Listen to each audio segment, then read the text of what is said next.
তৃণমূল কংগ্রেসের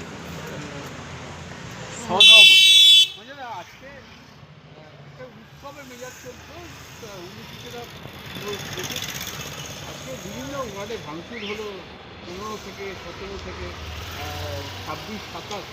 এটা কী চোখে দেখছে? আমার ওয়ার্ডে হচ্ছে এটা খুব মানে খারাপ, কারণ এরা বুঝে গেছে বাংলায় যদি সত্যিকারের ভোট হয় বারবার মমতা বন্দ্যোপাধ্যায় মুখ্যমন্ত্রী হবে। তাই তো এসআইআর থেকে শুরু করে বিভিন্ন রকমের ওই উত্তরপ্রদেশ থেকে, দিল্লি থেকে, বিহার থেকে সিআরপিএফ দিয়ে তৃণমূল কংগ্রেসের নেতাদের গ্রেপ্তারি, তাদের বাড়ি বাড়ি গিয়ে তাদের উপরে অত্যাচার করা, বিভিন্ন জায়গায় সিআরপিএফ দিয়ে ভয় দেখানো, প্রকারান্তে যে আমাদের তৃণমূল কংগ্রেস কর্মী নেতাদের বা কর্মীদের, সাধারণ ভোটারদের পর্যন্ত এরা ভয় দেখাচ্ছে যাতে বিজেপির পক্ষে ভোট দেয়। কিন্তু বাংলার মানুষ অতি সচেতন, তারা মুখ্যমন্ত্রীকে মায়ের চোখে দেখে। যে মুখ্যমন্ত্রী মমতা বন্দ্যোপাধ্যায় বাংলাকে সাদা শাড়ির আঁচল দিয়ে আগলে রেখেছে, এসআইআরের বিরুদ্ধে লড়াই করেছে। তাই আমি তো মনে করি বাংলায় প্রায় 240 থেকে 45টা আসন নিয়ে চতুর্থবারের জন্য মুখ্যমন্ত্রী হবে। এবং পাশাপাশি চুঁচুড়া বিধানসভায় দেবাংশু ভট্টাচার্য মিনিমাম 40 থেকে 45 হাজার ভোটে, রেকর্ড ভোটে জিতবে, এটা বিজেপি জেনে গেছে। তাই এরা আজকের দিনে ওই বিভিন্ন বুথে বুথে ভাঙচুর চালিয়ে ভাবছে যদি তৃণমূল কংগ্রেস কর্মীদের মনকে দুর্বল করে দেওয়া যায় তাহলে হয়তো ওরা জিতবে। কিন্তু আমি বলছি যে এই বাংলা মমতা বন্দ্যোপাধ্যায়ের বাংলা, এই মাটি মমতা বন্দ্যোপাধ্যায়ের মাটি। তাই মমতা বন্দ্যোপাধ্যায়, অভিষেক বন্দ্যোপাধ্যায়ের সেনাপতিত্ব বাংলায় তৃণমূল কংগ্রেসের জয় নিশ্চয়। পুজোর বুকে অপ্রীতিকর ঘটনা ঘটলো।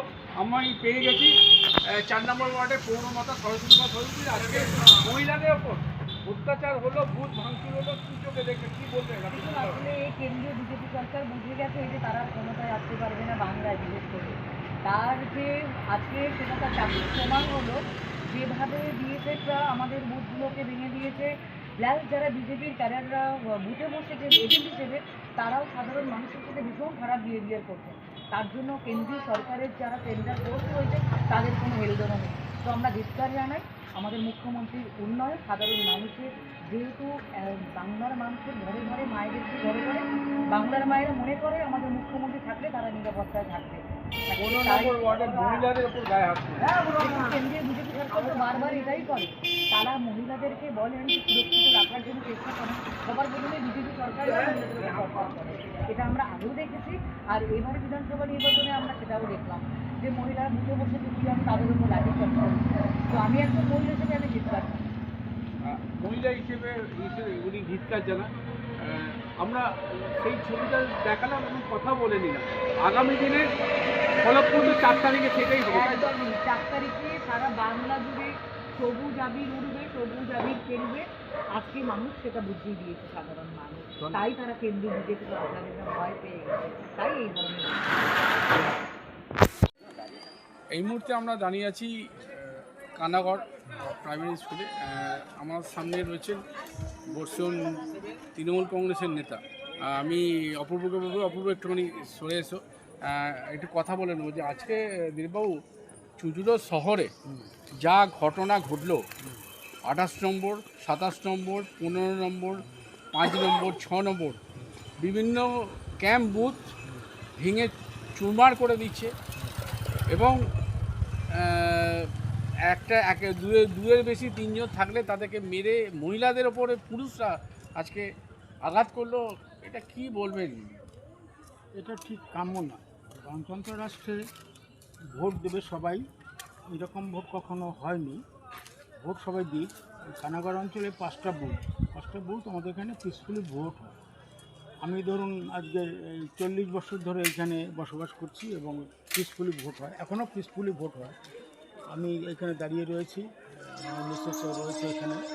তাই আমি পঞ্চায়েত সমিতির সভাপতিও ছিলাম, ওখানে দিলাম। এই যে বলছেন যে 5 জনের বেশি লোক থাকতে হবে না, হঠাৎ একটা এনফোর্স চাপিয়ে দেওয়ার মতো। হ্যাঁ, আমি গতকাল নির্দেশ এসছে যে ভোটের বিভিন্ন নির্দেশ ভোট যখন শুরু হয়, নোটিফিকেশন জারি হয়, তখনই নির্দেশটা শুরু হয়। আগে পরে কোনো দিন এরকম কোনো দিন হয়নি। গতকালকে নির্দেশ এসেছে যে 200 মিটারের মধ্যে পরে বুথ করা যাবে, তার আগে হবে না। এরকম কোনো দিন আগে কোনো দিন দেখেছিলেন? না, আগে কখনো এরকম হয়নি। আমরা তো বরাবরই ভোট করেছি 100 মিটারের মধ্যে, যে আপনারা দূরে থাকবেন, আমরা সেভাবেই চলেছি। এটা তো এখন দেখছি সবাই মানে গিয়ে কোর্টের আশ্রয় নিচ্ছে। গণতন্ত্র সবসময় কোর্ট পরিচালনা করবে, এটা তো কাম্য নয়। গণতন্ত্র প্রতিটি নাগরিকের সমান সাংবিধানিক অধিকার। ভোটাধিকার যেমন 18 বছর ভোটাধিকার, সমস্ত মানুষ ভোট দিতে পারবে, এবার বহু মানুষ ভোট দিতে পারবে, প্রায় 1 কোটির কাছে। আসছে পশ্চিমবাংলার বুকে ভোটটা একটা উৎসবে পরিণত হতো এবং শহর অঞ্চলে উৎসবে পরিণত হতো। এর টিফিন ও খেত, ও টিফিন ওই খেত, এই উৎসবটা দেখা যেত। কিন্তু আজকের কোনো কোথাও পুরো ভঙ্গ হয়ে গেল। ভঙ্গ। হ্যাঁ, একটা দিন দেখতাম যে দুপুরবেলা যারা কর্মীরা, যারা স্কুলিত ভাইয়েরা সবাই মিলে একে অপরের সঙ্গে বিনিময় করে আমরা খাওয়া দাওয়া করতাম। একটা উৎসবই ছিল, উৎসবের পরিবেশও ছিল। সেই পরিবেশটা এবার মানে মলিন হয়ে এটা কি বিরোধীরা ভয় পাচ্ছে? এটা এফআইআর হয়েছে, এবার ভোটটা এত পার্সেন্টেজ ভোট পড়েছে। এবার যদি ওপেন না করা হয় 2019 আমাদের 4 তারিখে, মে মাসের 4 তারিখে না গেলে এটা ঠিক কেউ উদ্ভাবন করতে পারবে না। কত পার্সেন্টেজ কে জিতবে, কত পেয়েছে, এটা আমরা অনুমান করে বলতে পারি, কিন্তু রিপোর্টারও একটা অনুমান করে বলে। কিন্তু বাস্তব পিকচারটা আমরা 4 তারিখে বুঝতে পারবো। ভোট মে আমরা পরিষ্কার হবে, 1টার মধ্যে এটা পরিষ্কার হবে। এই যে যাই বলুক না, কেউ গণস্থান নেই। আমরা কথা বলে নিলাম বর্ষীয় নেতা তৃণমূল কংগ্রেসের দিলীপ দা, মাস্টারমশাই সদ্য। তিনি বললেন যে এই রকম ছবি আমি আগে কোনো দিন দেখি, তাই তো? অপূর্বর সঙ্গে শিবাশী মল্লিকের রিপোর্ট, নিউজ 18+ স্পোর্টস। তৃণমূলে বুথ ভাঙচুর হলো এবং মহিলাদের গায়ে হাত হলো, যেটা নজিরবিহীন, আগে কোনোদিন দেখা যায়নি। কি বলবেন? দেখুন, পরিষ্কার বিষয় যেটা হচ্ছে, সেখানে আমরা যেটা বুঝতে পারছি, জনগণ যেহেতু তৃণমূলের সঙ্গে রয়েছে, সেই জায়গায় দাঁড়িয়ে কেন্দ্রের থেকে বিজেপির যারা নেতৃত্বরা আসছে বা এসেছিল, তারা এটা বিচক্ষণ বুঝতে পেরেছিল, যার কারণেই এত পরিমাণ কেন্দ্রীয় বাহিনী এই প্রথম বিধানসভা নির্বাচনে নিয়োগ করতেছে।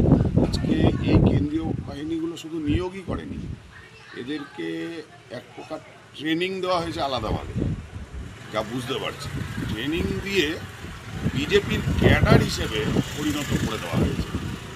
যেখানে যেখানে বিজেপির ক্যাডার নেই, যেখানে বিজেপি শূন্যতায় পরিণত হয়েছে, সেই সব জায়গায় আজকে কেন্দ্রীয় বাহিনীরা, খুব দুর্ভাগ্যের সঙ্গে বলতে হচ্ছে, লজ্জাবোধ হচ্ছে বলতে, এই কেন্দ্রীয় বাহিনীরা বিজেপির ক্যাডারের আচরণ করছে, যার ফলস্বরূপ আপনি আজকে এই 15 নম্বর ওয়ার্ডে যেটা দেখছেন, যে এই টেবিল চেয়ার তৃণমূলের যারা বসেছে ক্যাম্প বানিয়ে, তাদের এই টেবিল চেয়ার ভেঙে দিয়েছে।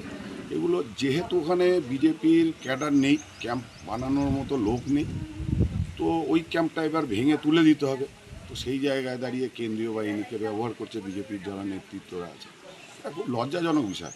যাদের যেখানে মানায় তাদের সেখানেই থাকা উচিত, কিন্তু এই পশ্চিমবাংলায় এসে কেন্দ্রীয় বাহিনী যেরকম কার্যকলাপ করছে, তাদের ওই যে ইউনিফর্মটা আছে না, এর উপর একটা প্রশ্ন চিহ্ন উঠে যাচ্ছে। ধন্যবাদ।